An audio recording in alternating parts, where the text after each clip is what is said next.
A rookie error people often make when recording acoustic guitars is they let the final chord of the song ring out without turning off the click track. And when you do that, this happens.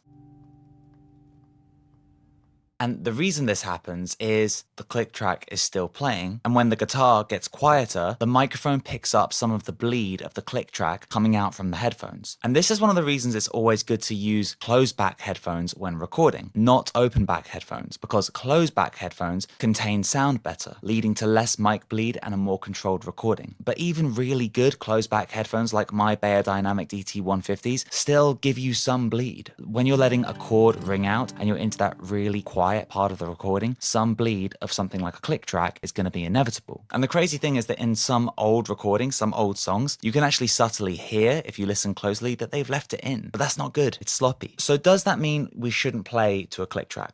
No. Of course not. You need to play to a click track to keep in time with your song's tempo. But what you can do is create your own click track so as to be able to control the point that it finishes. In Logic, the way to do this is to use a plugin called Klopfergeist. I don't know whether I'm pronouncing that correctly. Klopfergeist, which generates a dull tone when you trigger it with your MIDI keyboard. Change the tonality in the settings if you need to, but if you start tapping in notes on your keyboard along with the click track, you can generate your own clicks. Obviously, when you record in your MIDI, it may not be in perfect time alignment, so Command A and quantize so that all the MIDI notes snap to the grid. And I would also make sure that the first click in every bar is slightly higher velocity than the others. Then drag along to create a loop of your region so that you can turn your project's internal click track off and play along just with the click track that you've created. You just want to make sure intentionally to finish your click track loop where the guitar part finishes, where the chord is going to ring out. That way, as you're fading out the chord, there's no more click track to be heard and you won't get any bleed from your headphones.